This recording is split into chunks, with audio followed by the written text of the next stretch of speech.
Power recognizes power. Eleanor Carter stood with quiet dignity as they denied her reserved seat at LeBlanc Manor. Just another black woman they could dismiss without consequence. Except she wasn't. Behind her graceful exit lay the shadow of her son, Damian Carter, silent majority owner of the very restaurant that humiliated her. They mistook his silence for weakness, his patience for surrender. Their mistake. As the city's most exclusive restaurant becomes ground zero in a war against high privilege, untruth becomes clear. Some slights aren't just personal, they're the first domino in a system's collapse. Just before we get back to it, I'd love to know where you're watching from today, and if you're enjoying these stories, make sure you're subscribed, because tomorrow's special episode is one you definitely don't want to miss. The silver Bentley glided to a stop outside LeBlanc Manor, its polished exterior reflecting the golden glow of the restaurant's entrance lights. Eleanor Carter adjusted her pearl necklace, took a deep breath, and nodded to the chauffeur as he opened her door. At 62, Eleanor carried herself with the quiet confidence that came from decades of holding her head high in spaces that weren't always welcoming. "Thank you, Robert," she said, stepping onto the sidewalk in her modest heels. Her black dress was elegant but understated, chosen specifically for tonight's event, a celebration dinner her son had arranged for her birthday. LeBlanc Manor stood like a fortress of exclusivity on the corner of Fifth Avenue, its stone facade, and brass fixtures declaring its status as the most sought-after reservation in the city. Through the large windows, Eleanor could see the glittering chandeliers and the well-dressed patrons, most of whom were white and dripping with old money. As Eleanor approached the entrance, the doorman gave her a quick once-over, his smile faltering, slightly before he pulled open the heavy door. "Good evening, ma'am," he said, his tone professional but lacking warmth. The restaurant's interior was even more opulent than Eleanor had imagined. Cream-colored walls adorned with original artwork, tables covered in pristine white linen, and crystal glasses that caught the light from the chandeliers above. A pianist played softly in the corner, his fingers dancing across the keys of a gleaming grand piano. Conversations hushed as Eleanor walked in. Several patrons glanced her way, their expressions ranging from curiosity to mild surprise to barely concealed disdain. Eleanor ignored them all, her focus on the hostess stand directly ahead. From across the room, Gareth Simmons, the restaurant manager, watched Eleanor's entrance with narrowed eyes. At 48, Gareth prided himself on maintaining LeBlanc Manor's prestigious atmosphere. His slicked-back hair and impeccably tailored suit projected an air of authority as he whispered something to a nearby server before making his way toward the front. Eleanor reached the hostess stand and smiled at the young woman behind it. "Good evening. I have a reservation under Carter." She spoke clearly and confidently. The hostess, a blonde woman in her mid-20s named Amber, quickly scanned the leather-bound reservation book. Her finger traced down the list of names once, then twice. Her eyes flickered up to Eleanor, then beyond her to where Gareth now stood, his expression unreadable. "I'm sorry, I don't see that name here," Amber said, her voice slightly higher than normal. Eleanor maintained her smile. "It should be there. My son, Damian Carter, made the reservation. It's for the VIP table near the window, the one with the view of the garden." Gareth stepped forward then, a practiced smile on his face that didn't reach his eyes. "Is there a problem, Amber?" "This lady is saying she has a reservation for the VIP table, but I don't see it in the book." Gareth turned to Eleanor, looking down at her with an expression that bordered on condescension. "I'm terribly sorry, Ms. Carter." Eleanor Carter. "Ms. Carter. There seems to be some confusion. The VIP table is reserved for one of our regular patrons tonight." He made a show of checking the reservation book himself. "I don't see your name here at all. Perhaps you've confused the date? Or the venue?" Eleanor's expression remained calm, though her eyes hardened slightly. "There's no confusion, Mr. Simmons, Gareth Simmons, general manager of LeBlanc Manor. Mr. Simmons, my son, Damian Carter, specifically reserved that table for my birthday dinner tonight. Perhaps you should check again." A flicker of recognition crossed Gareth's face at the mention of Damian's name, but he quickly masked it. I've checked thoroughly, Miss Carter. There's no reservation under that name. He paused, then added with a smirk. We do have a table available near the kitchen, if you'd still like to dine with us tonight.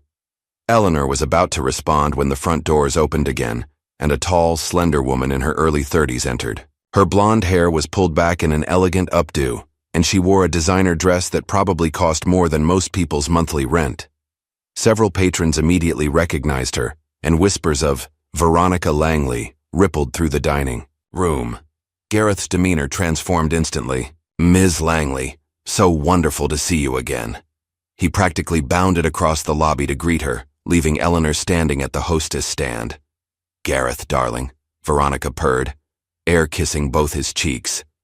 I hope you've saved my favorite table for me.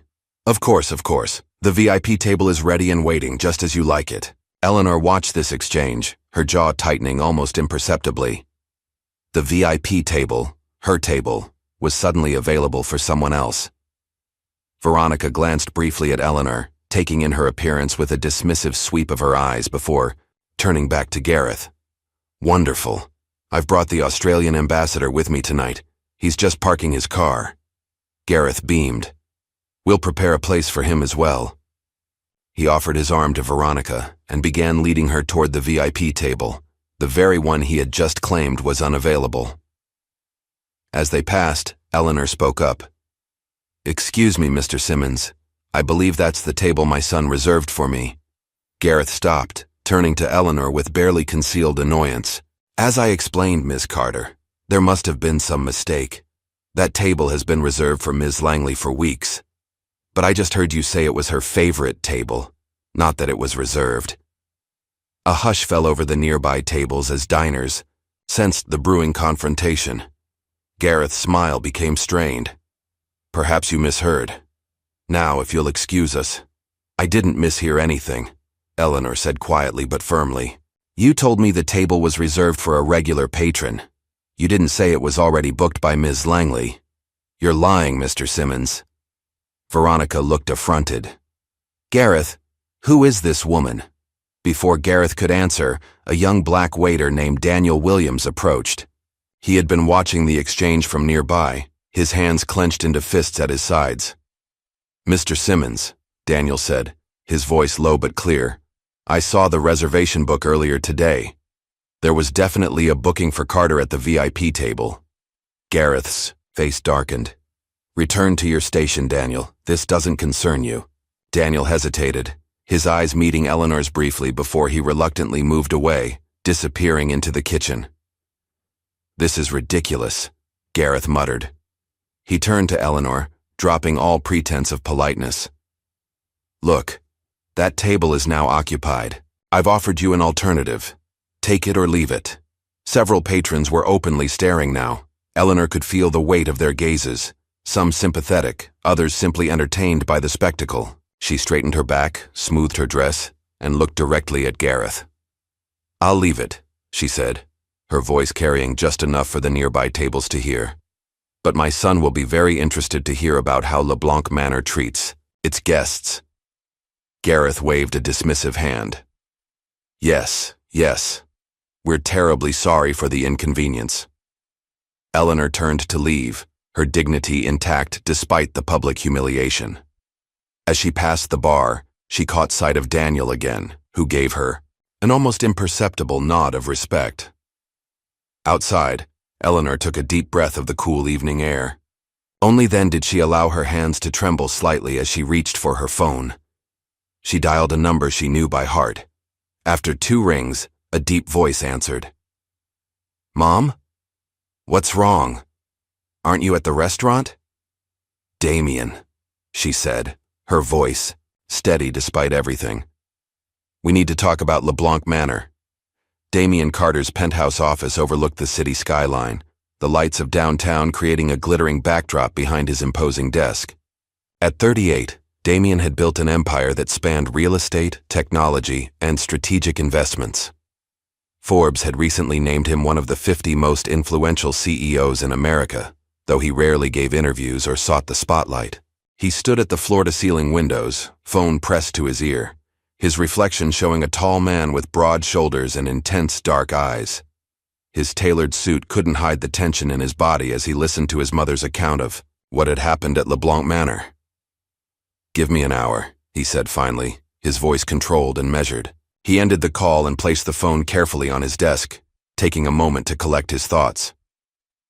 Damien pressed the intercom button on his desk. "Lisa, I need you in my office. Now." Less than a minute later, Lisa Morgan strode through the door. At 42, Lisa had been Damien's right hand for nearly a decade. Her gray suit was as no-nonsense as her expression, and she carried a tablet that rarely left her side. "What's happened?" she asked, immediately sensing his mood. "My mother was just humiliated at LeBlanc Manor. They gave away her reserved table to some socialite named Veronica Langley." Lisa's eyebrows rose slightly. "Veronica Langley? The senator's niece?" "I don't care if she's the president's daughter," Damien replied, moving to his desk and unlocking a drawer with his thumbprint. "Pull up everything we have on LeBlanc Manor. Ownership structure, management, financial records, everything." Lisa nodded, her fingers already tapping at her tablet. "You own a majority stake in that restaurant, don't you?" 62%, Damien confirmed, extracting a file from the drawer, a fact that Gareth Simmons seems to have forgotten. He opened the file, revealing documents detailing his silent investment in the upscale establishment. "Most of the staff doesn't know you're the majority owner," Lisa reminded him. "You wanted to keep it that way to see how they operated when they didn't know who was watching." "And now we know," Damien said grimly. Lisa's tablet pinged with an incoming message. "Speaking of watching," she said, "we just received an anonymous tip on the employee line you set up for LeBlanc Manor." Damien looked up sharply. "What does it say?" "It's from someone named Daniel Williams, a waiter. He says this isn't the first time Gareth has done this. He claims there's a pattern of racial discrimination in how they seat guests and which reservations mysteriously disappear." Damien's jaw tightened. "Get me everything on this Daniel Williams, and I want all complaints filed against LeBlanc Manor in the last 2 years. Official and unofficial." While Lisa worked, Damien paced the office, his mind racing. LeBlanc Manor hadn't been a financial investment for him. It had been a test. As one of the few black executives at his level, Damien had learned early on to create systems that allowed him to see the unfiltered truth about how spaces operated when they didn't know who was really in charge. Lisa looked up from her tablet. "Daniel Williams, 26, has worked at LeBlanc Manor for 14 months. Clean record, punctual, well-liked by customers according to their internal reviews. He's put himself through culinary school working there." "Good to know," Damien said. "What about those complaints?" "I'm compiling them now, but there's a pattern emerging. Several guests of color have reported similar experiences. Reservations, lost, being seated in less desirable locations, longer wait times for service. Most complaints were handled directly by Gareth, and none made it to the official record." Damien nodded, unsurprised. "And Richard Albright? Has our figurehead owner been involved in any of this?" Lisa shook her head. "From what I can tell, he's as clueless as ever. Hands off, collects his dividends, shows up for photo ops. The trust fund heir who loves having his name on things but doesn't want to do the work." "Perfect," Damien murmured. He picked up his phone and dialed. After a few rings, a cheerful voice answered. "Richard Albright speaking." "Richard, it's Damien." "Carter." "Damien, my favorite silent partner. How are you? How's that tech venture in Seattle coming along?" "We need to talk about LeBlanc Manor, in person. Tomorrow morning, my office, 9 a.m. There was a pause on the line. "Is everything okay? The numbers looked great last quarter." 9 a.m., Richard. Don't be late." Damien ended the call without waiting for a response. Lisa raised an eyebrow. "You're not going to tell him what happened?" "Let him sweat overnight," Damien replied. He reached for the phone again. "Now, let's run a little test." He dialed LeBlanc Manor's reservation line. A polite voice answered. "LeBlanc Manor, how may I help you?" "Hello," Damien said, altering, his tone to sound like a typical businessman. "I'd like to reserve a table for tomorrow evening. Something nice. The VIP table if it's available." "Of course, sir. May I have your name?" David Wilson, Damien replied, making up a name on the spot. Let me check availability for you, Mr. Wilson. There was a brief pause. The VIP table is available tomorrow at 7 p.m. Would that work for you? Perfect, Damien said, catching Lisa's. I'll take it. After ending the call, he smirked. So the VIP table is suddenly available when a man with a white-sounding name calls. Lisa nodded, her expression grim. Classic pattern. I've found 17 similar complaints in the last year alone. Gareth has been very careful to keep them off the official records, but they exist in customer service emails and social media posts. Damien moved back to the window, looking out at the city below. We have all we need then. Almost. There's one more thing you should know about Veronica Langley. Damien turned, his attention caught by Lisa's tone. She's not just a socialite. Her family controls 3 of the largest luxury hotel chains in the country, and her uncle isn't just any senator.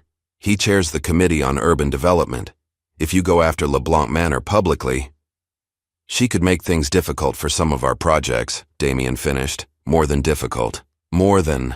The Thompson Street development needs that zoning change, and her uncle could kill it with a phone call. Damien nodded.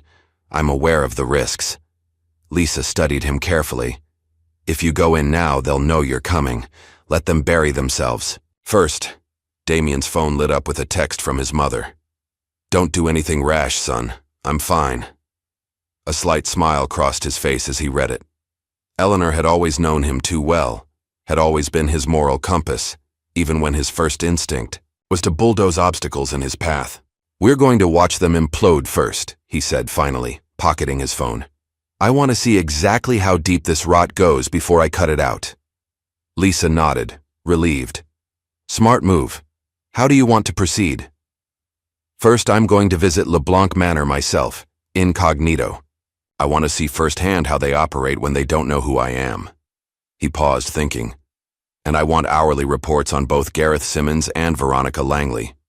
Every skeleton in their closets, every connection they have, every weakness we can exploit. Consider it done, Lisa replied, already typing notes. And Lisa, Damien added, his voice taking on a harder edge. Make sure my mother gets the best table at James Porter's tomorrow night.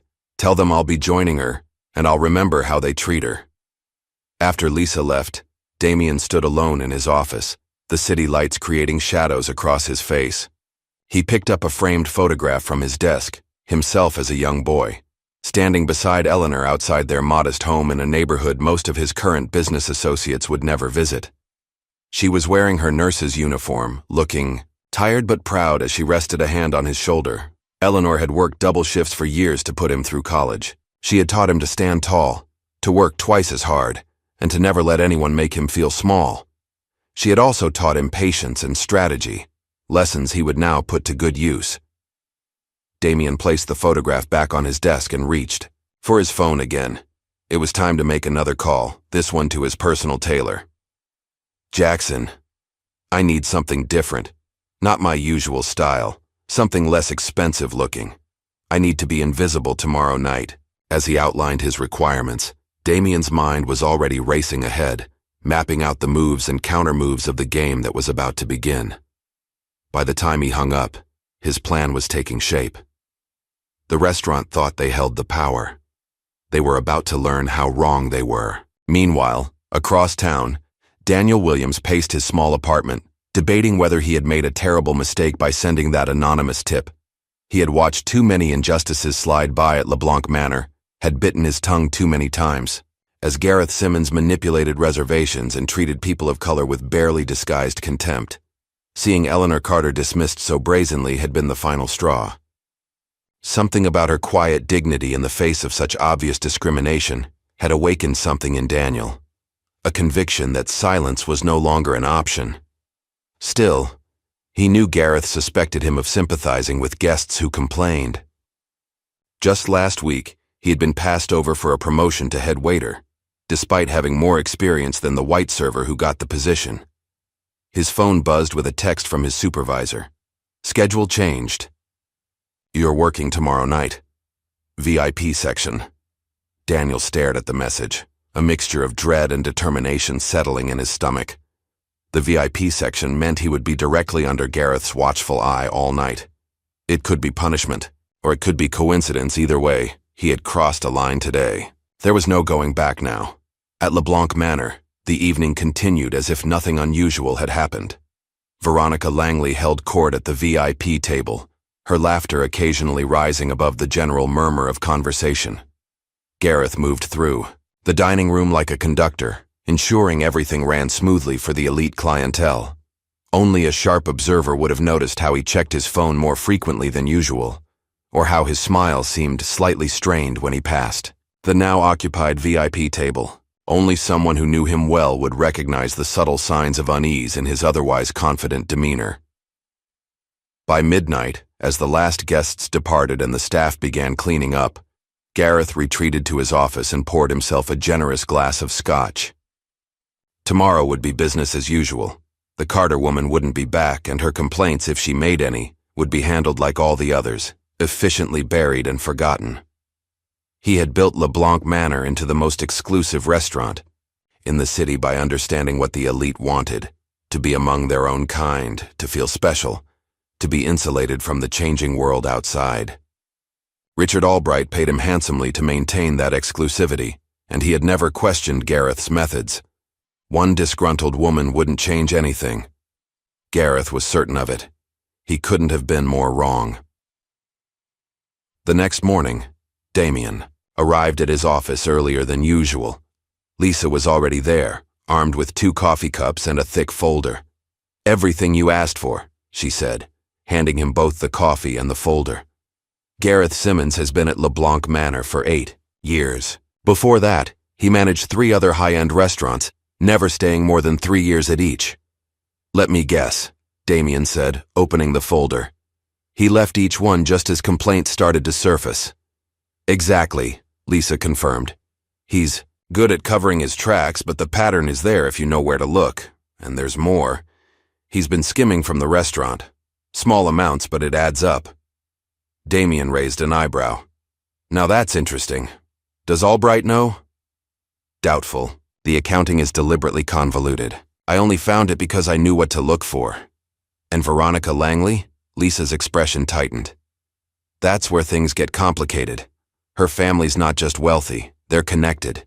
3 senators on speed dial, judges, media executives. They've buried at least 2 discrimination lawsuits against their hotels in the past 5 years. Damien took a long sip of his coffee, processing this information. So this goes beyond one arrogant restaurant manager. Much beyond, Lisa agreed. This is how the system protects itself. People like Gareth are just the visible face of it. A notification appeared on Damien's phone, a reminder of his meeting with Richard Albright in 30 minutes. "Let's see what our figurehead owner has to say for himself," Damien said, closing the folder. "And then tonight, we'll see LeBlanc Manor for ourselves."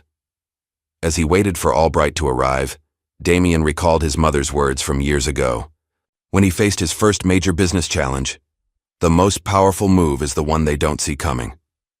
Tonight, he would begin a game that Gareth Simmons and Veronica Langley wouldn't even realize they were playing until it was too late. The transformation was remarkable. Gone was the power suit, the designer watch, and the air of authority that normally surrounded Damien Carter. In their place were a department store blazer that hung slightly too loose at the shoulders, an unremarkable tie, and scuffed shoes that had seen better days. Damien studied his reflection in the mirror of his penthouse bathroom, satisfied with what he saw, a forgettable, middle management type, the kind of man who would aspire to dine at LeBlanc Manor as a special treat rather than a regular indulgence. Totterin looked like an accountant having a midlife crisis, Lisa remarked, leaning against the doorframe with her ever-present tablet in hand. Damien adjusted his tie, deliberately making it slightly crooked. Perfect. The meeting with Albright went as expected? He was clueless, Damien confirmed. Claimed he had no idea about any discrimination complaints. Said Gareth handles the day-to-day trivialities while he attends charity galas and plays golf. And you didn't tell him you were going undercover tonight? The fewer people who know, the better, Damien slipped a cheap ballpoint pen into his breast pocket, another calculated detail. You have the reservation confirmation? Lisa nodded. Under the name David Wilson, just as you requested. And I've activated the recording function on your watch and the microphone in your tie clip. Everything will be transmitted back to our secure server. Good. Damien checked his watch. A simple Timex rather than his usual Patek Philippe. It's time. 30 minutes later, a nondescript rideshare pulled up to the curb outside LeBlanc Manor. Damien paid the driver and stepped out, taking in the restaurant's imposing facade with fresh eyes. The doorman gave him a cursory nod. Nothing like the deferential greeting Damien typically received when arriving at high-end establishments. It was already working. Inside, the hostess, the same blonde woman from the previous night, glanced up from her podium. Her assessment was quick and dismissive. Good evening, sir. Do you have a reservation? Yes, David Wilson at 7 o'clock, Damien replied, adopting a slightly hesitant tone, as if he were unused to such surroundings. She scanned the reservation book, her expression shifting to mild surprise when she found his name. Oh yes, Mr. Wilson, I see you requested the VIP table. If it's available, Damien said.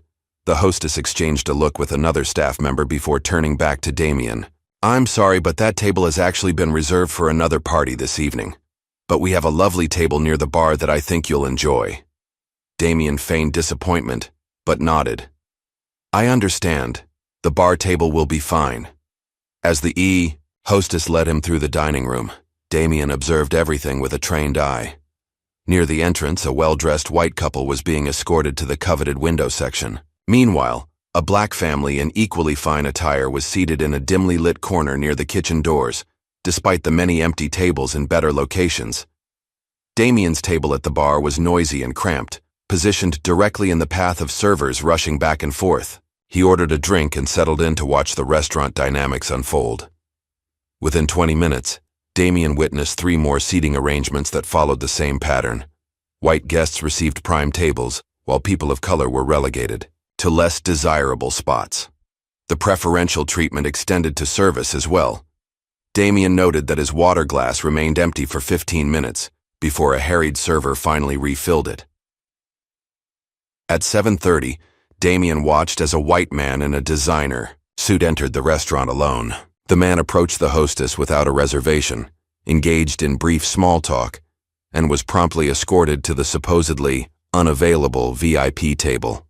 The injustice was so blatant that Damien had to maintain a conscious effort to keep his expression neutral. Can I get you anything else, sir? A young black waiter had appeared at Damien's side, Daniel Williams. Up close, Daniel appeared even younger than his 26 years, his expression carefully professional despite the evident tension in his shoulders. Just the menu, please, Damien replied, studying Daniel carefully. This was the man who had risked his job to report Gareth's discrimination. As Daniel handed him the menu, he subtly surveyed the room before speaking in a low voice. Fair warning, the kitchen's backed up tonight, so orders for this section might take a while. His eyes conveyed a different message. The delay would be deliberate, not circumstantial. I appreciate the heads up, Damien said meaningfully. Daniel gave a slight nod and moved away, intercepted almost immediately by Gareth Simmons, who emerged from his office with the swagger of a man secure in his authority. Gareth said something to Daniel, his tone inaudible, but his body language unmistakably condescending. Daniel's shoulders tensed, but he nodded and continued toward the kitchen. Halfway, through his overpriced and underwhelming meal, Damien decided to up the ante. He signaled for Daniel. I'm curious about investing in restaurants, Damien said when the waiter approached. This place seems quite successful. He pulled out a business card, one Lisa had created for his David Wilson persona, listing him as a financial consultant. Daniel's eyes widened slightly, but he maintained his professional demeanor. I'm afraid I'm not the person to discuss that with, sir, but I can see if the manager is available. I'd appreciate that, thank you. 5 minutes later, Gareth Simmons approached Damien's table, his demeanor transformed from the previous night. Where he had been dismissive to Eleanor, he was now all smiles and charm. Mr. Wilson, I understand you're interested in our little operation. Gareth extended his hand, which Damien shook firmly. Gareth Simmons, General Manager. David Wilson, Damien replied. And yes, I've been looking to diversify my portfolio. Restaurants seem like an interesting opportunity. Well, you've certainly come to the right place. Gareth pulled up a chair, without waiting for an invitation.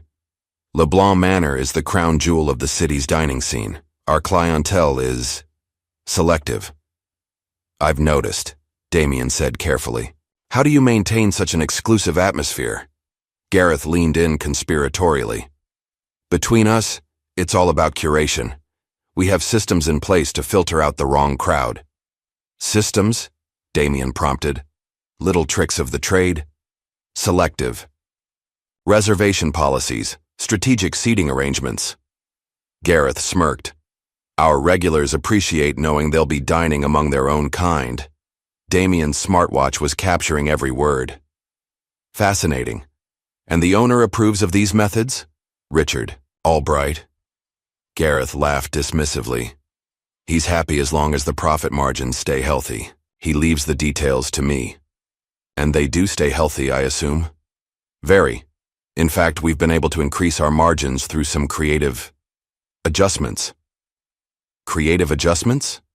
Damien raised an eyebrow. Gareth glanced around before lowering, his voice further. Let's just say certain tables have variable pricing that doesn't always make it into the official records. Nothing illegal, of course, just business optimization. Damien nodded as if impressed by this admission of fraud. Very shrewd. It's all about knowing your market, Gareth replied, clearly proud of himself. For example, when certain types of customers do make it through our filtration system, they typically don't question an extra service charge or a mandatory gratuity. Certain types? Gareth gestured vaguely. You know what I mean.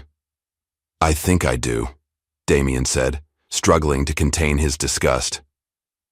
Well, this has been enlightening. If you're serious about investing, I could arrange a private tour, show you our books, Gareth offered, sliding a business card across the table. I'd like that, Damien replied, slipping the card into his pocket. I'll be in touch. As Gareth moved away to greet some newly arrived guests, Daniel returned to clear Damien's plate.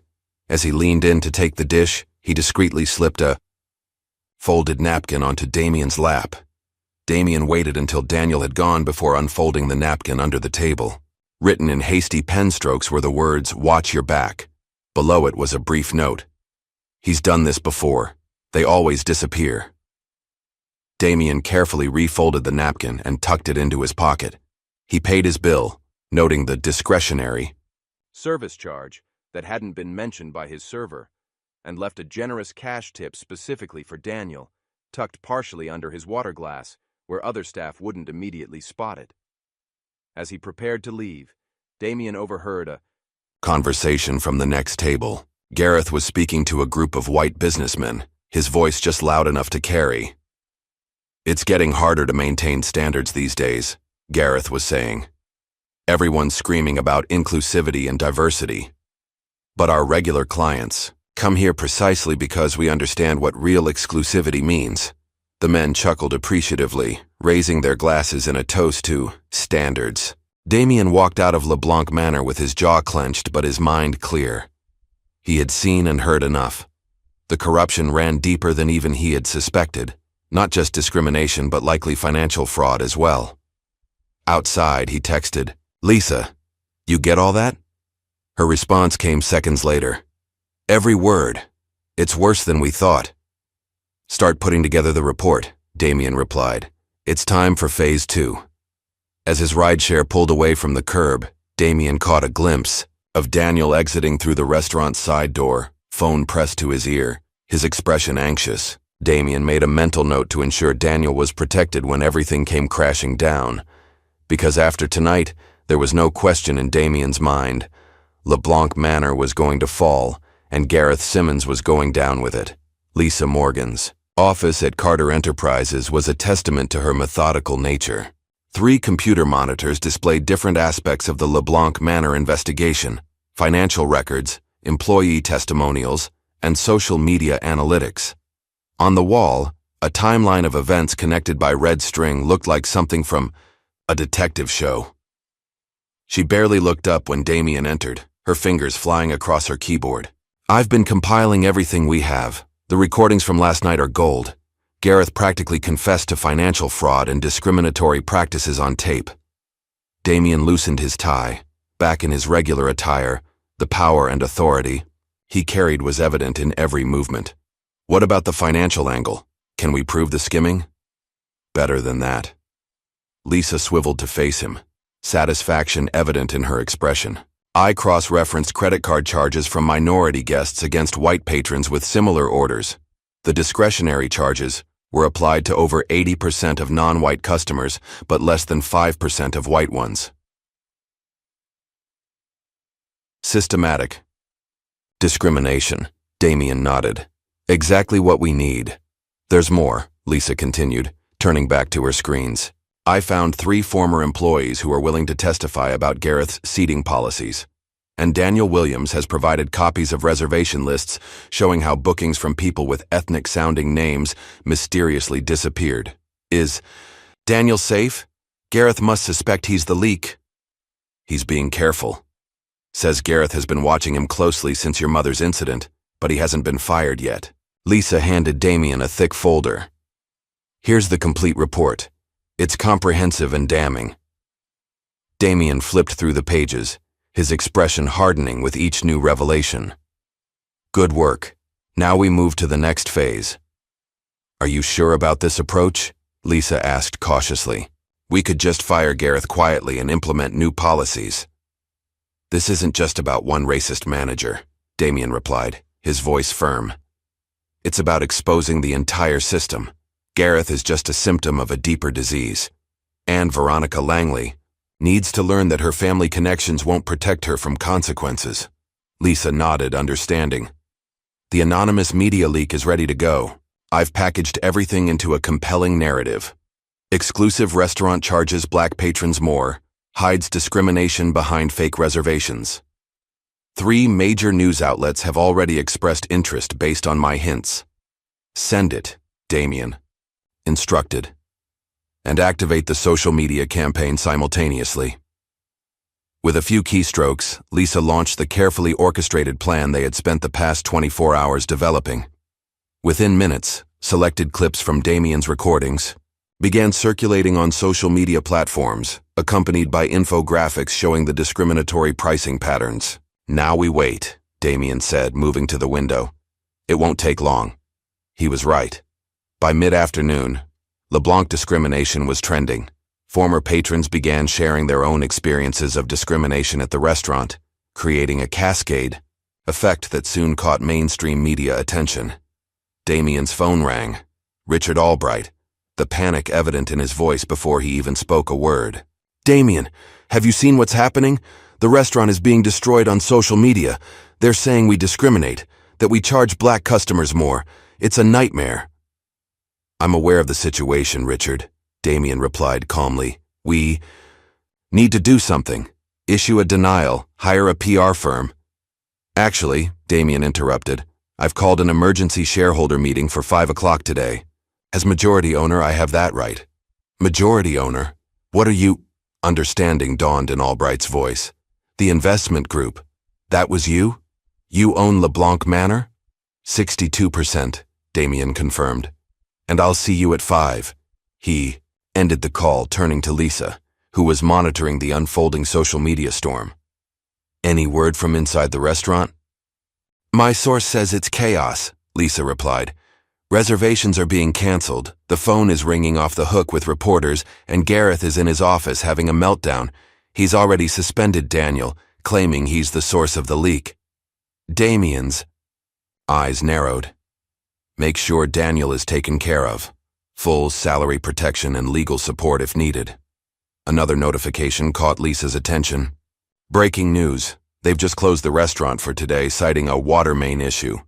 It's a transparent attempt to avoid the media circus forming outside." "Too late for that," Damien observed as footage appeared on one of Lisa's screens showing news vans parked outside LeBlanc Manor. "The story has legs." By 4:30 p.m., Damien was seated at the head of the conference table in his downtown office. Lisa sat to his right, a stack of documents before her. The door opened, and a flustered Richard Albright entered, followed by Gareth Simmons, whose usual confidence had been replaced by barely contained panic. "What is the meaning of this?" Gareth demanded, then caught himself remembering he was addressing a major investor. "Mr. Carter, I apologize for the tone, but this is clearly a misunderstanding that spiraled out of control."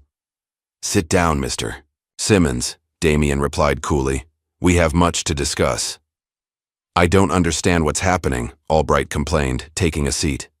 "One minute we're running the most prestigious restaurant in the city, the next we're being accused of racism on national news." "Not accused," Damien corrected. "Exposed. And there's one more guest joining us shortly." As if on cue, the door opened again, and a furious Veronica Langley stormed in, her perfect composure shattered. "This is slander. My family's legal team is already preparing." She stopped short when she saw Damien. "Who is this? Why is he here?" "Veronica Langley. Meet Damien Carter," Albright said weakly. "Apparently, he owns 62% of LeBlanc Manor." Veronica's eyes widened with recognition. "Carter? As in Eleanor Carter," Damien finished for her. "The woman you helped humiliate 2 nights ago. My mother." A tense silence filled the room as understanding dawned on their faces. "This is absurd," Gareth finally sputtered. "One seating misunderstanding and you destroy a restaurant's reputation? This is vindictive and one misunderstanding?" Damien cut him off, his voice dangerously quiet. "Lisa, please distribute the reports." Lisa handed each person a thick document. "This details 27 documented instances of racial discrimination at LeBlanc Manor in the past 6 months alone. It includes testimony from former employees, statistical analysis of seating patterns, and evidence of discriminatory pricing." "This is all circumstantial," Gareth protested weakly as he flipped through the pages. "I was there last night, Mr. Simmons," Damien replied. "As David Wilson, the potential investor you were so eager to impress. I recorded everything you said about your filtration system and creative adjustments to pricing." The color drained from Gareth's face. That's illegal. You can't record someone without their consent." "Actually, this state has one-party consent laws for recordings," Lisa interjected smoothly. "Completely legal." Albright looked shell-shocked. "Damien, I had no idea. You have to believe me. I never authorized any discrimination policies." "Your ignorance doesn't absolve you of responsibility, Richard," Damien replied. "You were content to collect profits while turning a blind eye to how they were generated." Veronica, who had been silently seething, finally spoke. "What exactly do you want, Mr. Carter? Money? An apology? Because if you think you can strong-arm the Langley family—" "What I want," Damien interrupted, "is accountability. Starting with the immediate termination of Mr. Simmons and a complete overhaul of LeBlanc Manor's policies and practices." "You can't fire me," Gareth protested. "Only the managing director has that authority, and that's me," Damien finished. "As majority shareholder, I've appointed myself managing director, effective immediately." He slid a document across the table. "Richard, these are the papers transferring your remaining ownership shares to me." Albright stared at the document, in disbelief. "You expect me to just sign away my restaurant? This is extortion." "This is business," Damien corrected. "You have 2 options.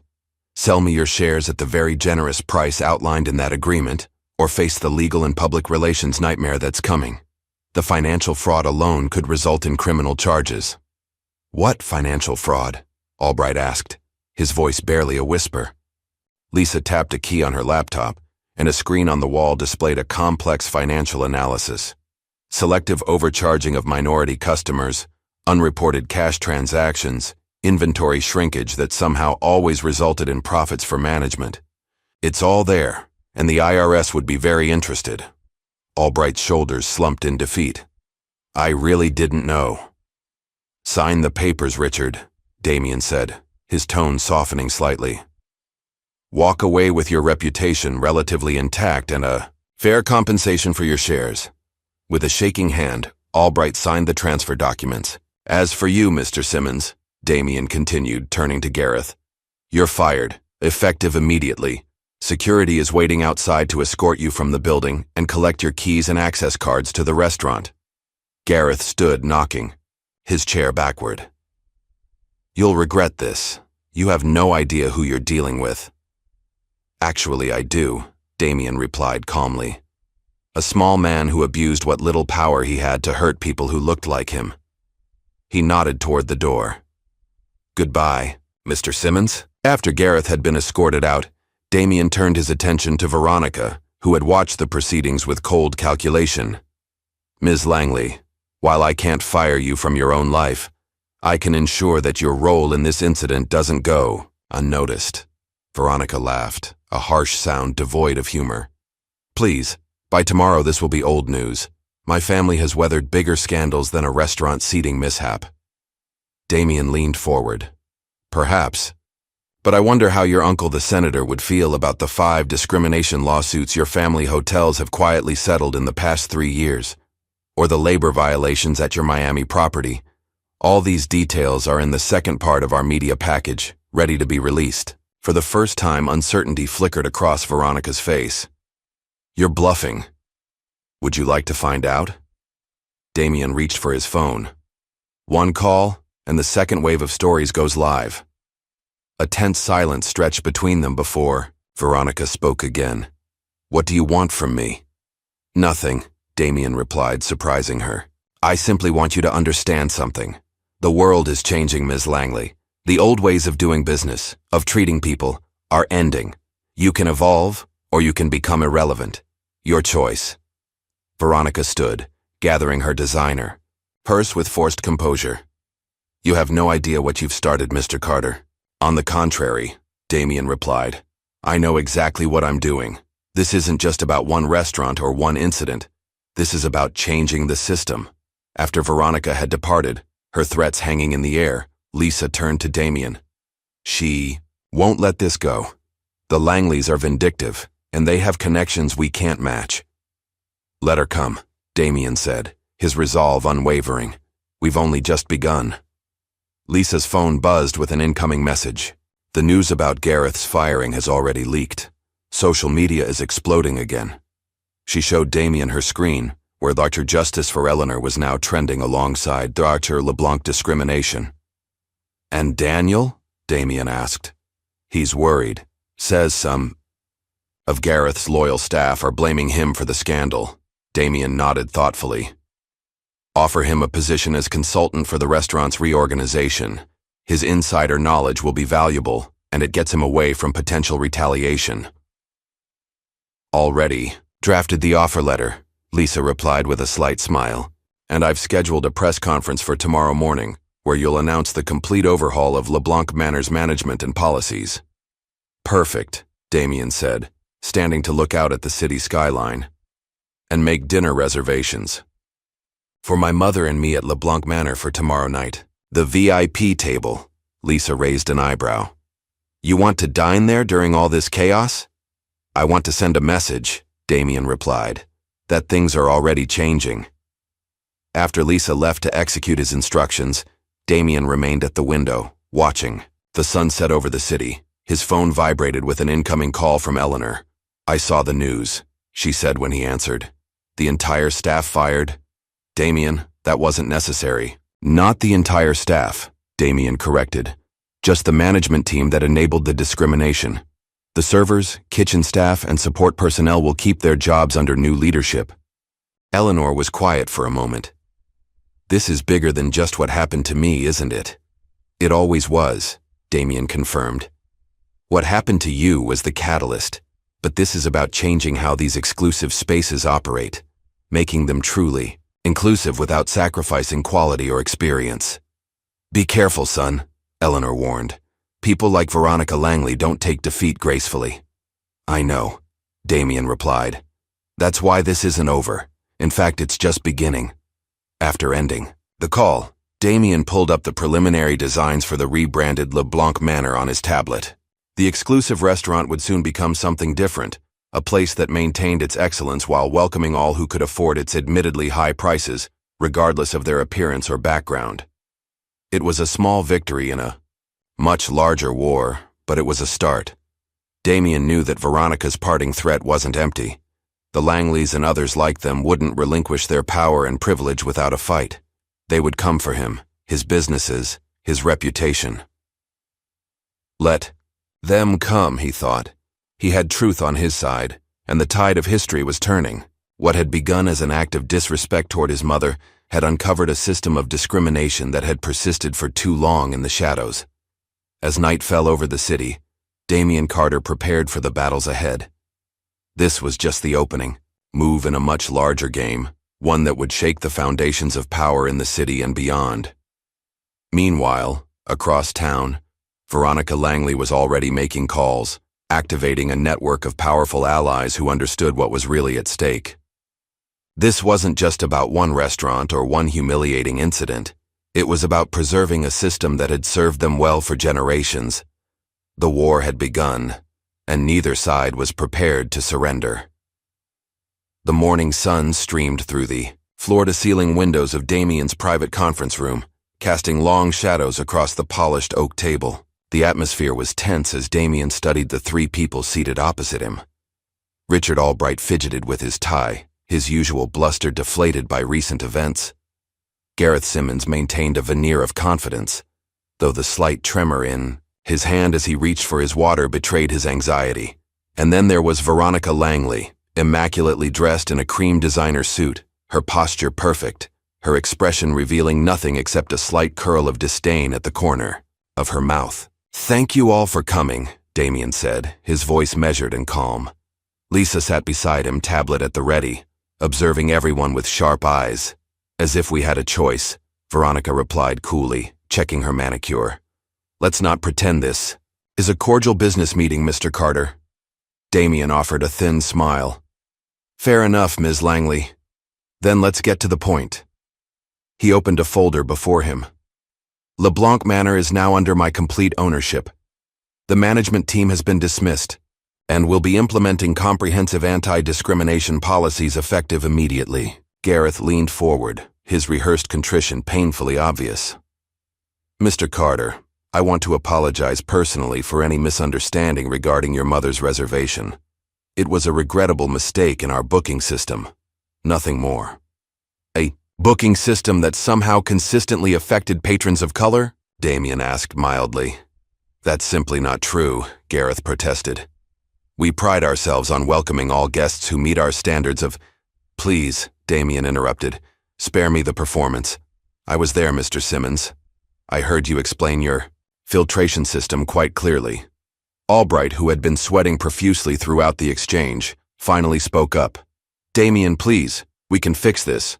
New policies, sensitivity training, whatever you want. Just tell me how to make this go away." "It's not going away, Richard," Damien replied. "The restaurant is mine now. The papers you signed yesterday transferred your remaining shares to me." "Under duress," Albright protested weakly. "Your signature looks perfectly steady to me," Lisa remarked, sliding a copy of the document across the table. Throughout this exchange, Veronica had remained silent, studying Damien with calculating eyes. Now she straightened and spoke with quiet authority. "You're making a serious mistake, Mr. Carter. My family has significant interests in this city, interests that intersect with yours in ways you might not fully appreciate." Damien met her gaze steadily. "Is that a threat, Ms. Langley?" "Simply a reality check," she replied with a shrug. "My uncle chairs the Urban Development Committee that's reviewing your Thompson Street project next month. My cousin sits on the board of First National Bank, which holds several of your company's loans." She smiled thinly. "Actions have consequences beyond a single restaurant." Before Damien could respond, his phone buzzed. Lisa glanced at the incoming message and whispered something in his ear. Damien's expression remained neutral, but his eyes hardened. "Excuse me for a moment," he said, stepping away from the table, "to take the call privately." Lisa turned to the three guests. "While Mr. Carter is occupied, let me be clear about one thing. Carter Enterprises has documented every discriminatory practice at LeBlanc Manor. We have recordings, financial records, and witness testimonies. If any of you attempt to retaliate against Mr. Carter or his businesses, that information goes public. All of it." Veronica laughed softly. "Ms. Morgan, isn't it? You've worked for Damien for what, 10 years now? You should know that scandals are temporary, but power is permanent. My family has weathered controversies before." "Not like this," Lisa replied confidently. Damien returned to the table, his expression now grave. "That was my legal team. It seems someone has filed an anonymous complaint with the state licensing board alleging fraudulent practices at LeBlanc Manor. Practices that occurred under your management, Mr. Albright." Albright's face went pale. "What? But you said—" "I didn't file the complaint," Damien clarified. "Someone else has entered the game." Veronica's composure cracked slightly. "What are you talking about?" Damien activated the large screen on the wall, displaying a breaking news story. The headline read, "Exclusive restaurant chain under investigation for systemic discrimination." The article doesn't name LeBlanc Manor specifically, Damien explained. It focuses on the Langley Hospitality Group's chain of luxury hotels and restaurants. Veronica stood abruptly, her chair scraping against the hardwood floor. "This is your doing." "I assure you it's not," Damien replied calmly. "But it seems our little conflict has attracted attention from others who have experienced discrimination at establishments controlled by your family." He pressed a button on the conference table, and the door opened to admit a man in his early 30s carrying a briefcase. "This is Jacob Bennett, my head of security," Damien introduced him. "He's discovered something interesting about past lawsuits against your properties, Ms. Langley." Jacob placed his briefcase on the table and removed a thick folder. 5 discrimination lawsuits in the past 3 years, all settled quietly with non-disclosure agreements. But what's interesting is that the plaintiff's original complaints disappeared from court records. "That's not possible," Albright muttered. "It is when you have a judge in your pocket," Jacob replied. "A judge who happens to be Veronica's godfather." Veronica's eyes flashed with fury. "You have no proof of any impropriety." "Actually, we do," Damien said, sliding an audio device onto the table. He pressed play, and a male voice filled the room. "Veronica, darling, the Davis complaint is taken care of. All references to racial discrimination have been expunged from the record. Your father can stop worrying." The color drained from Veronica's face. "Where did you get that?" "Mr. Davis was more thorough than you gave him credit for," Damien replied. "He recorded every conversation related to his case, including that call between you and Judge Wilson. He couldn't use it because of legal technicalities, but he held on to it. Insurance, he called it." Gareth, who had remained silent during this exchange, suddenly looked panicked. "I had nothing to do with any of that. The restaurant policies were all approved by—" "Shut up, Gareth," Veronica snapped. Damien leaned forward, hands clasped before him. "Here's how this will proceed. I now own LeBlanc Manor outright. Its discriminatory practices will end, and it will become a model of inclusive excellence. Mr. Simmons is already terminated. Mr. Albright will retain his reputation as long as he cooperates with the coming investigation." "And me?" Veronica asked, her voice dangerously quiet. "That depends on you," Damien replied. "My concern is the restaurant and addressing the wrongs done there, including to my mother. I have no interest in a prolonged war with your family, Ms. Langley." "Then you shouldn't have started one," she replied icily. Damien's expression remained calm. "I didn't start this, but I will finish it if necessary." He slid a contract across the table. "This is a mutual non-interference agreement. You and your family stay away from my businesses, and I'll keep the evidence of judicial misconduct private." Veronica didn't even glance at the document. "My family doesn't respond well to blackmail, Mr. Carter." "Consider it a business proposal then," Damien countered. "A way for both of us to walk away cleanly." Veronica stood, gathering her purse. "You have no idea what you've started." She turned to leave, then paused at the door. "You know, your mother was lucky. She was merely embarrassed. Others who cross my family don't fare as well." After she departed, Gareth and Albright exchanged nervous glances. Can we go now? Albright asked weakly. Mr. Albright, you're free to leave. Mr. Simmons, please remain. There are some financial discrepancies we need to discuss. After Albright scurried out, Gareth slumped in his chair. What do you want from me? My reputation is already destroyed. I want the truth, Damien replied. About how deep the discrimination went and who else was involved. Gareth laughed bitterly. You think this was just me? The entire system is built this way. The Langleys and families like them. They create the rules, and people like me just enforce them. That doesn't absolve you of responsibility, Lisa pointed out. I know that, Gareth admitted, surprising them. But you should know what you're up against. Veronica wasn't bluffing. Her family has destroyed people for much less than what you've done. Let me worry about the Langleys, Damien said dismissively. Now, about those financial records. An hour later, after Gareth had admitted to years of financial manipulation at the restaurant and signed a full confession, Damien and Lisa were alone in the conference room. He rolled over quickly, Lisa observed. Self-preservation, Damien replied. He knows he's finished in this industry. The confession is his only bargaining chip against criminal charges. Lisa's tablet chimed with an alert. The press release about the restaurant's reorganization has gone out. Social media response is overwhelmingly positive. And the Langleys? Quiet for now, Lisa reported. But their lobbyist has scheduled meetings with 3 city council members who oversee development permits. They're moving fast.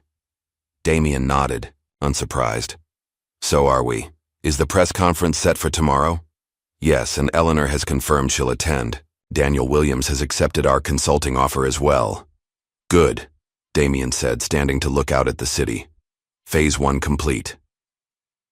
You know Veronica won't stop, Lisa warned. That threat about your mother wasn't subtle. Damien's expression hardened. I've already arranged additional security for Eleanor. The Langleys are used to people backing down at the first sign of pressure. They don't know what to do with someone who fights back. They're powerful enemies to make, Lisa persisted. We're always enemies, Lisa, Damien replied quietly. They just didn't know it until now. Across town, Veronica Langley entered the wood-paneled study of her family's estate, where her uncle, Senator William Langley, sat behind an antique desk, reviewing documents. It's worse than we thought, she announced without preamble. He has the recording of my conversation with Judge Wilson.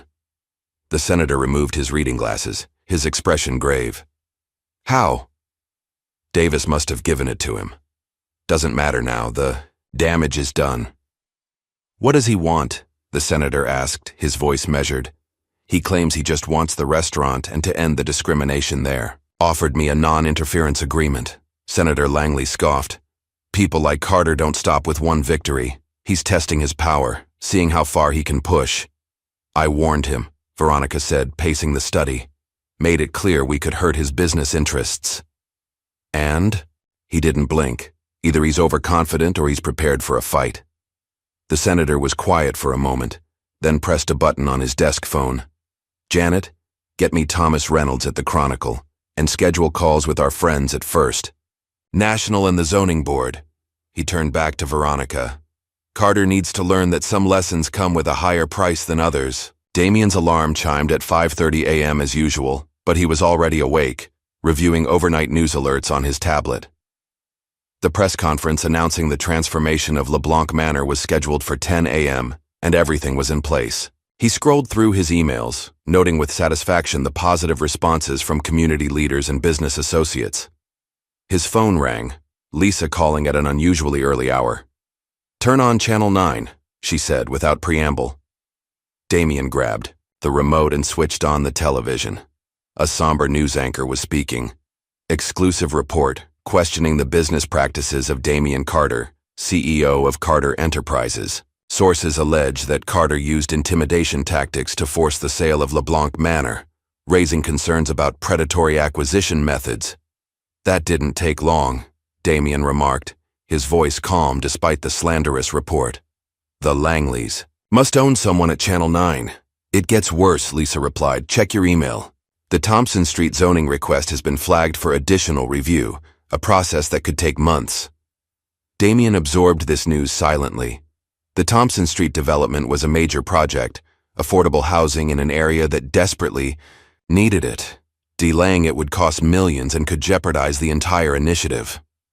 That's just the beginning, Lisa continued. I've received calls from 3 board members who suddenly can't make today's press conference. They cited scheduling conflicts, but it's obvious they've been pressured. Expected, Damien said. Anything else? Yes. A reporter from the Chronicle called asking for comment on allegations that you've engaged in racial tokenism in your hiring practices. They're running a story titled The Hypocrisy of Damien Carter's Diversity Claims. Damien laughed without humor. So the playbook is character assassination and business obstruction. Predictable. We should delay the press conference, Lisa suggested. Give us time to counter these narratives. No, Damien replied firmly. That's exactly what they want, to keep us on the defensive. The press conference proceeds as planned. If some board members can't attend, we'll highlight those who had the courage to show up. After hanging up, Damien showered and dressed with deliberate care, selecting one of his finest suits. As he adjusted his tie, he received a text from his mother. Just saw the news. Are you sure about this path? He replied simply, nevermore. Certain. See you at the press conference. Damien arrived at his office to find Lisa waiting with a stack of reports. Her expression was grim. First National Bank called. They want to review the terms of our current loans. And 3 of our smaller investors have requested urgent meetings. The Langleys are pulling every string they have, Damien noted, skimming through the reports. Have we heard from Daniel Williams this morning? Lisa's expression shifted to concern. That's another issue. He didn't show up for our scheduled meeting, and he's not answering his phone. Damien looked up sharply. Send Jacob to his apartment. Now. While they waited for news about Daniel, Damien and Lisa prepared for the press conference. The media attacks continued throughout the morning, each hour bringing a new allegation or insinuation about Damien's business practices, personal life, or motives in acquiring LeBlanc Manor. They're trying to bury us in mud, Lisa observed as they watched another news segment questioning Damien's sudden interest in social justice. Let them, Damien replied. It only demonstrates their desperation. His phone buzzed with a message from Jacob. Williams's apartment empty. Neighbors say he left in a hurry last night. No signs of struggle, but his phone was left behind. Damien showed the message to Lisa. Find him. Use whatever resources necessary. You think the Langleys? I don't know.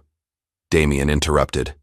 But Daniel is key to our case against LeBlanc Manor's discrimination. His disappearance right before our press conference isn't coincidental. At 9:30 a.m., as they prepared to leave for the press conference venue, Damien received an anonymous email. Walk away before it's too late. Attached was a dossier containing personal information about his mother, his close associates, and details of his daily routines, information that could only have been gathered through illegal surveillance. Damien forwarded the email to his security team without comment, then turned to Lisa. Let's go. We have a press conference to give. Despite the coordinated media attacks and the pressure applied to potential supporters, the press conference proceeded as planned. Damien stood at the podium with Eleanor at his side, his bearing confident and unapologetic. Good morning, he began, his voice steady. Yesterday, I became the sole owner of LeBlanc Manor restaurant. Today, I'm announcing its complete transformation into a new establishment, one that will maintain the excellence LeBlanc was known for, while ensuring that all guests are treated with equal respect, regardless of race, background, or appearance. Reporter interrupted. Mr. Carter, Channel 9 reported this morning that you forced the previous owner to sell under duress. Would you care to comment? Richard Albright sold his shares willingly after learning about discriminatory practices and financial irregularities under his management, Damien replied smoothly. He chose to do the right thing rather than face the consequences of those actions. And what about allegations that this is a personal vendetta because your mother was denied a table? Another reporter called out. Eleanor stepped forward, her dignity commanding instant respect. My experience at LeBlanc Manor was unfortunate, But it was hardly unique. Many have faced similar treatment, but lack the resources to do anything about it. My son is addressing a systemic problem, not seeking personal revenge. The press conference continued for 30 minutes, with Damien calmly parrying each accusation and insinuation. By the end, the narrative had begun to shift, with several reporters asking pointed questions about the Langley family's history of discrimination complaints. As they left the podium, Lisa whispered to Damien, "Two of our investors just called to reaffirm their support. They were impressed." "One battle won," Damien murmured. "But the war is just beginning."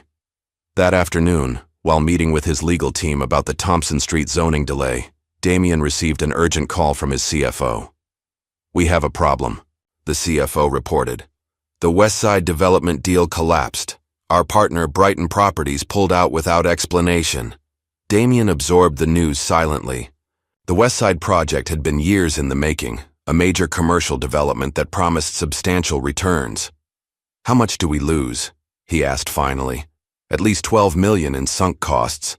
But the bigger issue is that we're contractually obligated to break ground by next month or forfeit the land rights entirely."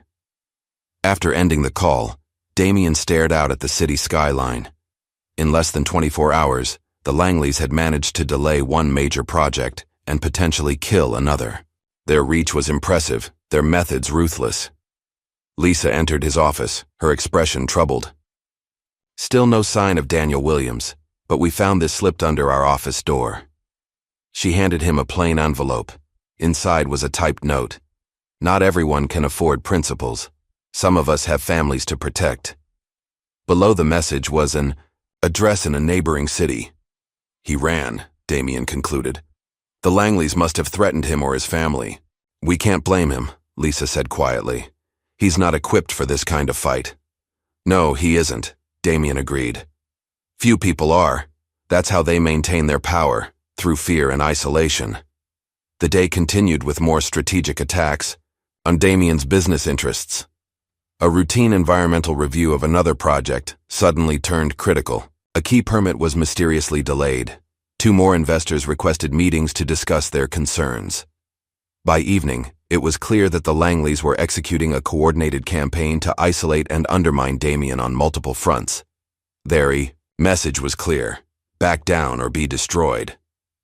Damien left the office late, declining his usual driver in favor of driving himself.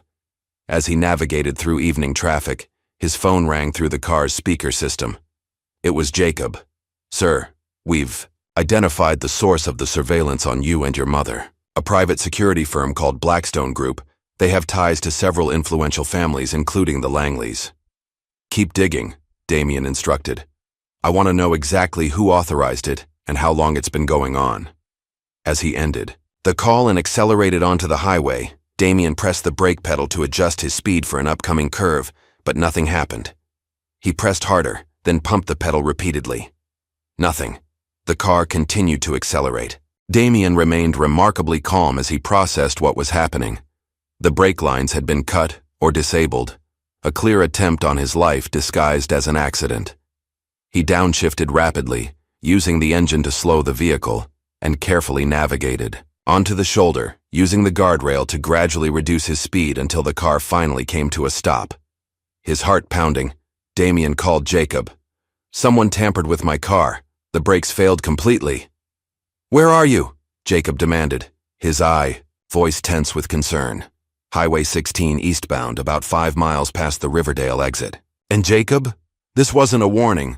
They're playing for keeps now." When security arrived 20 minutes later, a thorough inspection confirmed Damien's suspicion. The brake lines had been professionally severed in a way that would cause them to fail gradually rather than immediately, designed to look like a mechanical failure rather than sabotage. Later that night, in the secure conference room of his downtown building, Damien met with his crisis team. The mood was somber as they reviewed the day's events. "The car sabotage crosses a line," Lisa said, her voice shaking slightly. "This isn't business anymore. It's criminal." "It's both," Damien corrected. "The Langleys are showing us how far they're willing to go to maintain their power and privilege." "We should go to the police," suggested Jacob. With what evidence? Damien asked. We can prove the brakes were tampered with, but not who did it. The Langleys are too smart to leave a trail. Then what's our move? Lisa asked. Because right. Now they're hitting us from all sides while we're just playing defense. Damien was quiet for a moment, his expression contemplative rather than defeated. Finally, he looked up, a new resolve in his eyes. We've been reactive, responding to their attacks as they come. That ends now. If they want a war, I'll give them one. What are you thinking? Lisa asked, recognizing the determination in his voice. The Langleys think they're untouchable because of their connections and influence. Let's prove them wrong. Damien turned to Jacob. I want everything on the Langley family. Business dealings, political contributions, tax records, personal scandals. Every skeleton, every questionable transaction, every abuse of power. That could take weeks, Jacob warned. You have 48 hours, Damien replied. Focus on Veronica and her uncle the senator first. They're leading this attack. He turned to Lisa. Contact our friends in the media, not the mainstream outlets the Langleys control, but the independent journalists who've covered corruption stories before. Feed them background information about the discrimination lawsuits against Langley properties. No direct accusations yet, just connect the dots for them. And the business attacks? Lisa asked. We absorb them for now, Damien said. The Thompson Street and Westside projects are important, but not critical. We can weather those losses, if necessary. What about your mother's safety? Jacob asked. If they're willing to tamper with your car, move her to the secure apartment tonight, Damien instructed. Full security detail, no exceptions. As the meeting concluded and his team departed to execute their assignments, Damien remained in the conference room alone. He pulled out his phone and found the photo he kept there, the same one from his desk of himself as a child with Eleanor outside their modest home. The Langleys had miscalculated. They thought their wealth and connections made them invincible, that their threats and attacks would force him to retreat. But they didn't understand what had shaped him, the lessons learned from watching his mother face discrimination with dignity, the resilience developed through years of fighting harder than his privileged peers just to earn a seat at the table. They had made this personal. Now he would show them exactly what that meant. Across town, in the Langley estate, Senator William Langley ended a phone call with a satisfied smile. The brake incident was a bit extreme, he remarked to Veronica, who sat across from him with a glass of whiskey. But effective. Our sources say Carter is pulling back, consolidating his resources. Good, Veronica replied. He needed to understand the real stakes. Indeed, by this time next week his Thompson Street project will be effectively dead, and his investors will be deserting him. A month from now, Carter Enterprises will be struggling to stay afloat. And LeBlanc Manor? Veronica asked. The senator smiled coldly. Once he's weakened enough, we'll find a way to force him to sell. Perhaps to a more appropriate owner. Neither of them noticed the blinking light on the senator's desk phone, indicating that the line had remained connected after the call ended. Nor could they know that every word of their conversation was being recorded by someone who had been expecting exactly this kind of incriminating exchange. The battle was far from over. In fact, it had barely begun. 2 days after the brake sabotage incident, Damien stood before a wall of digital screens in the secure operations room he'd established on the top floor of Carter Enterprises. Each display showed different aspects of what his team now called Operation Checkmate: financial records, surveillance photos, media monitoring, and legal strategies. His normally pristine office had been transformed into a war room, with security personnel constantly moving in and out, bringing updates and receiving new instructions. Lisa entered, carrying a thick folder stamped "Confidential" in bold red letters. Jacob's team delivered, she announced, placing the folder on the conference table. Everything on the Langleys, as requested. Damien opened the folder and began reviewing its contents, his expression hardening as he turned each page. Their empire is even more extensive than we thought. And more corrupt, Lisa added. Tax evasion, bribery of public officials, falsified environmental impact studies. It's all there.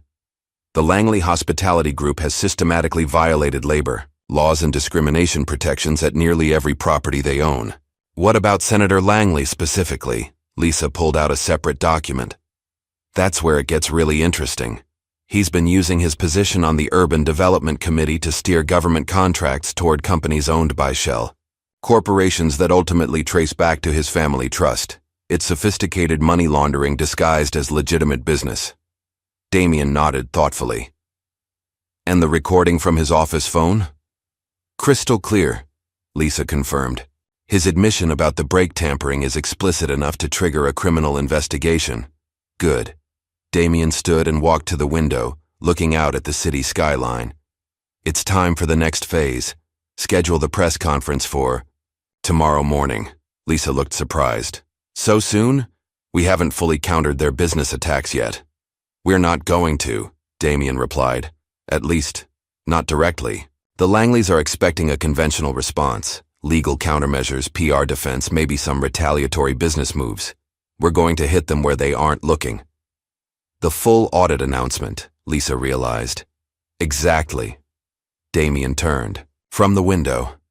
Tomorrow morning, I'll publicly announce a comprehensive audit of LeBlanc Manor's financial records, including all transactions, vendor relationships, and special arrangements under the previous management. The Langleys will panic, Lisa warned. That audit would reveal connections to their other businesses. I'm counting on it, Damien replied with a slight smile. When people panic, they make mistakes. The following morning, camera crews from every major news outlet set up outside Carter Enterprises headquarters. The press conference had been billed simply as an important update on LeBlanc Manor's transformation, but rumors had been strategically leaked, suggesting that Damien might be announcing his resignation due to mounting pressure. Instead, when Damien stepped to the podium, flanked by his legal team and two representatives from a prestigious accounting firm, his demeanor was anything but defeated. Good morning, he began, his voice steady and confident. Today I'm announcing a full forensic audit of LeBlanc Manor's business practices under its previous management. This audit will examine every financial transaction, every vendor relationship, and every special arrangement made over the past 5 years. A murmur ran through the assembled reporters as they realized this was not the retreat they'd expected. Additionally, Damien continued, we've discovered evidence of potential criminal activity, including financial fraud, tax evasion, and discrimination as official policy. All findings will be shared with appropriate regulatory and law enforcement agencies. A reporter raised her hand. Mr. Carter, are you concerned about potential repercussions from powerful interests connected to the restaurant? Damien smiled slightly. I believe in transparency and accountability. If certain individuals find that uncomfortable, perhaps they should reconsider their business practices. Another reporter called out. Is this in response to the recent attacks on your business interests? This is in response to evidence of wrongdoing, Damien replied firmly. Nothing more, nothing less. As the press conference concluded, Lisa showed Damien her tablet, which displayed breaking news alerts from financial sites. Langley Hospitality Group's stock had dropped 8% in the 30 minutes since his announcement. The market was already connecting the dots. Back in the security of his office, Damien received an expected call from his newly installed encrypted phone line. That was a dangerous move, Carter. Senator Langley's voice was cold with barely controlled fury. You have no idea what you're meddling with. Actually, Senator, I know exactly what I'm dealing with, Damien replied calmly. A corrupt system. That's operated unchecked for too long. You think you can take on my family? We built this city, and extracted a heavy price for it, Damien countered. But times change, Senator. Even empires fall eventually. There was a pause before the senator spoke again, his tone shifting to something resembling grudging respect. What do you really want, Carter? Everyone wants something. Name your price. I want accountability. I want justice for people who've been systematically discriminated against. And I want your family to experience consequences for once in your privileged lives, the senator laughed, a harsh sound devoid of humor. Noble sentiments, but we both know this sanctimonious crusade is about your wounded pride because your mother didn't get her table. That incident opened my eyes, Damien admitted. But this is about much more than one dinner reservation. Last chance, Carter. Back off, or what happened to your brakes will seem like a gentle warning. Damien's voice remained steady. You should know that this call is being recorded, Senator. And that mention of my brakes just corroborated the recording we already have from your office, where you discussed the sabotage with Veronica. The silence on the other end of the line was deafening. You're bluffing, the senator finally said, but uncertainty had crept into his voice. Would you like me to play it for you? Damien offered. Or would you prefer to hear it for the first time when the FBI does? The call ended abruptly.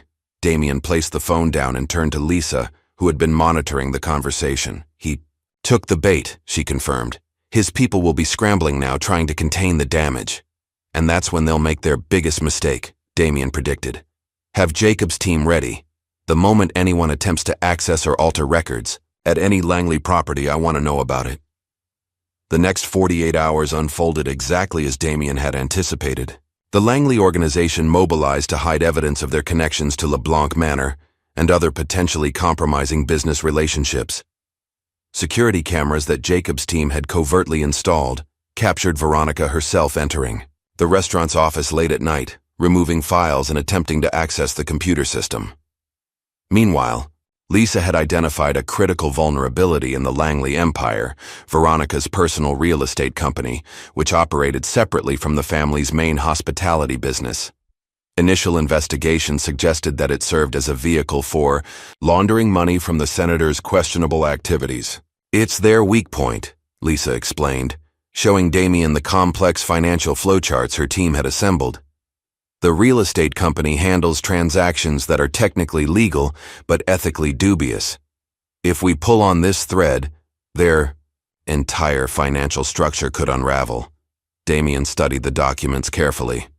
This is where we focus next, but we need to proceed carefully. Make them think we're not interested in the real estate angle at all. The strategy worked perfectly. While the Langleys directed their energy toward protecting their hospitality business and political connections, Damien's team quietly built a case around the real estate operations. 3 days later, Damien received a text from a number he didn't recognize. Found something big. Need to meet privately. Not safe to talk. DW. Daniel Williams had resurfaced. The meeting was arranged at a nondescript coffee shop across town. Damien arrived alone but had security positioned nearby. Daniel looked haggard, with dark circles under his eyes suggesting he hadn't slept properly in days. I'm sorry I ran, he said as soon as Damien sat down. They threatened my sister's kids, said they'd make sure she lost custody if I testified about the discrimination at LeBlanc. I understand, Damien replied. You did what you had to do to protect your family. Daniel leaned forward, lowering his voice. But that's not why I contacted you. After I left town, I remembered something from my time at the restaurant.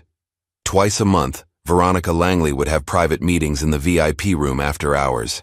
Not dinner meetings. She'd bring documents and different people would come in to sign papers. What kind of documents? Real estate contracts, I think. I served them drinks once and overheard Veronica talking about property transfers and keeping it off the books. I didn't think much of it at the time. Damien nodded slowly. Those meetings? Were they always on the same days? Yeah, the second and fourth Tuesday of each month. And get this, they never appeared in the reservation system.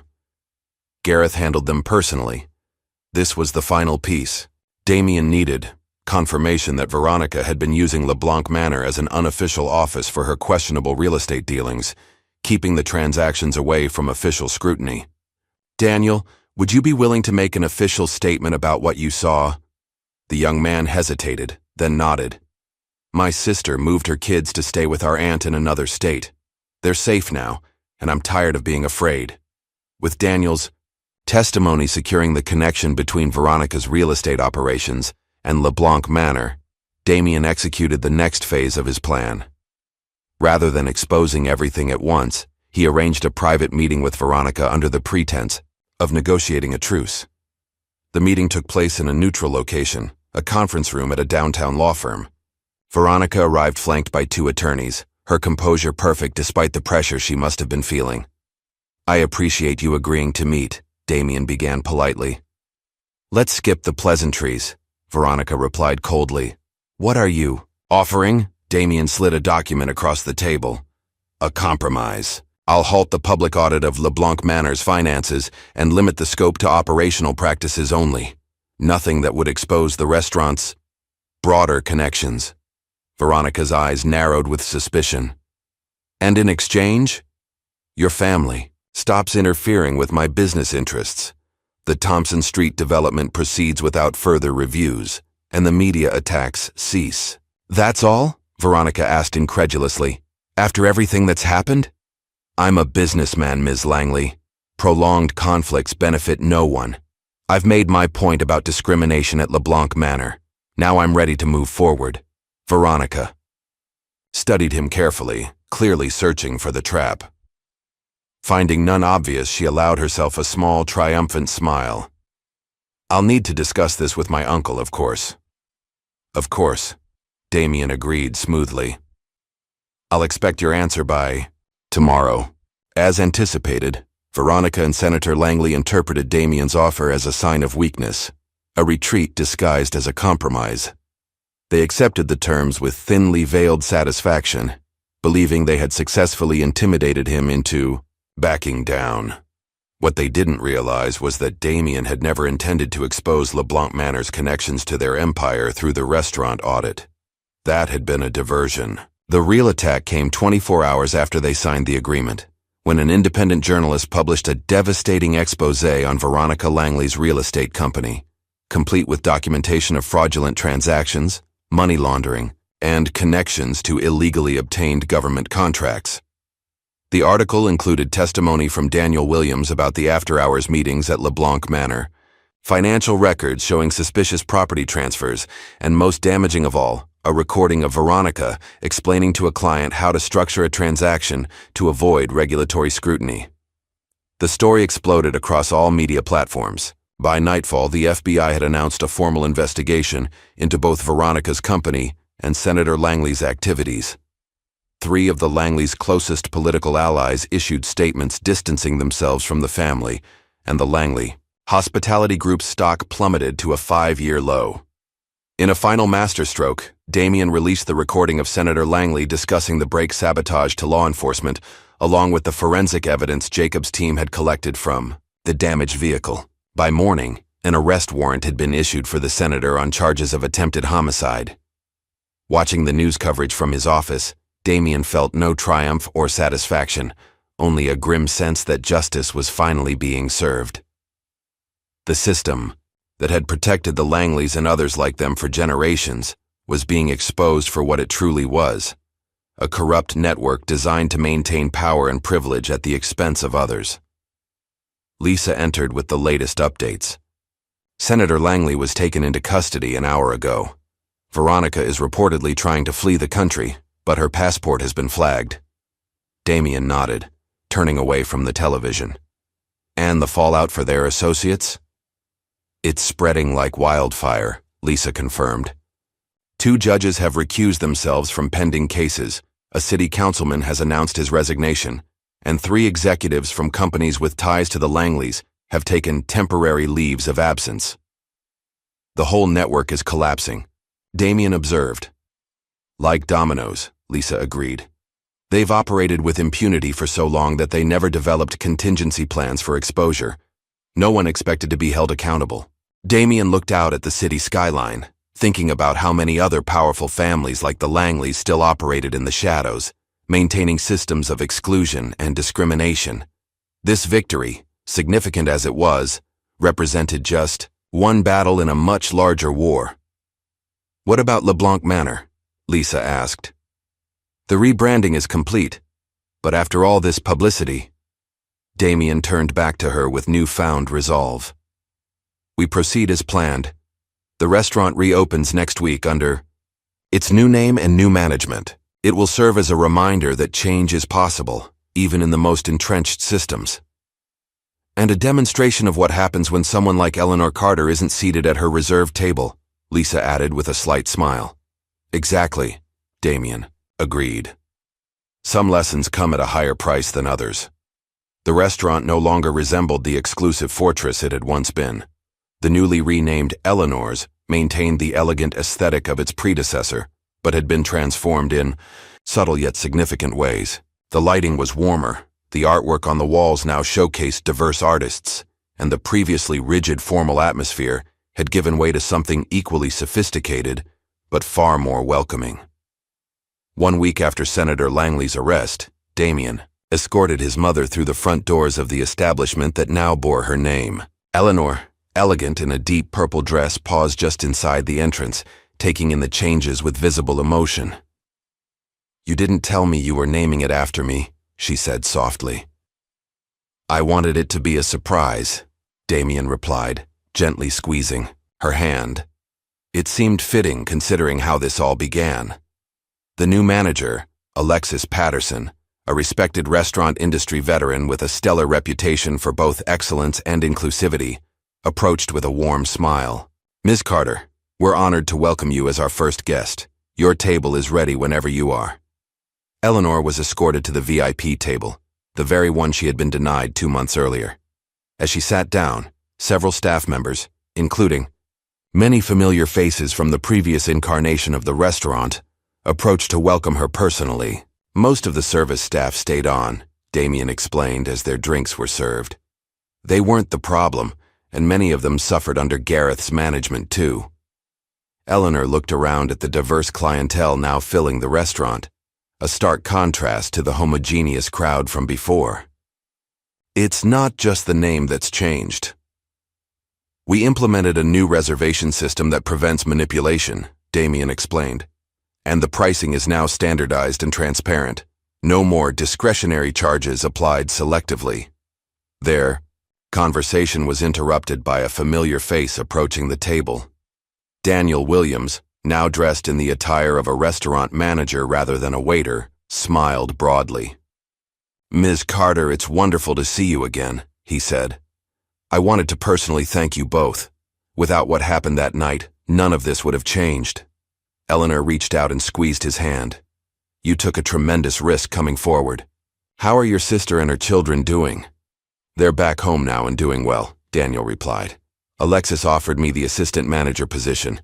I'm finishing culinary school at night. He's going to be running his own restaurant someday," Damien predicted. After Daniel departed, Eleanor turned to her son with a thoughtful expression. "You've accomplished something remarkable here, Damien, but at what cost? The Langleys may be finished, but there are others like them." "I know," Damien acknowledged. "This was just one battle. The system that protected them still exists, even if it's been weakened." "And you've made powerful enemies," Eleanor added. "Not everyone exposed in the Langley scandal has faced consequences yet." "That's why the work continues," Damien said, determination evident in his voice. "Eleanor's is just the beginning, a template for how to transform other spaces and institutions." As they enjoyed their meal, various guests stopped by their table to introduce themselves. Some were community leaders Damien had worked with before, while others were new faces, drawn by the restaurant's transformation story which had become national news. "You've created more than just an inclusive restaurant," Eleanor observed. "You've created a symbol," Damien nodded. "That was always the goal. LeBlanc Manor represented everything wrong with exclusive spaces. The arbitrary barriers, the unspoken rules designed to keep certain people out. Eleanor's represents what those spaces could become instead." Their dinner was interrupted by commotion at the entrance. A group of reporters had gathered outside, their attention focused on someone arriving. Through the windows, Damien could see camera flashes and outstretched microphones. Alexis approached their table quickly. "Mr. Carter, Daniel Williams is here to see you. He seems quite agitated." Moments later, Daniel hurried over, his expression a mixture of shock and vindication. "You need to see this," he said, holding up his phone to show a breaking news alert. "They found him." Damien read the headline. "Former LeBlanc Manor waiter provides key evidence in Langley investigation." "That's not me," Daniel clarified quickly. "It's Kevin Blackwell. He worked at LeBlanc Manor 5 years ago but was fired after he complained about discrimination. He's been gathering evidence against the Langleys ever since, waiting for the right moment to come forward." And our situation gave him that opportunity, Damien realized. Daniel nodded eagerly. He has documents going back a decade, records of bribes, secret meetings, even recordings of Senator Langley discussing how to handle people who oppose their interests. It's far worse than anyone realized. The implications were staggering. What had begun as a single act of discrimination against Eleanor had unleashed a cascade of revelations that now threatened to expose corruption at the highest levels of the city's power structure. "He's outside right now," Daniel added, "talking to the press.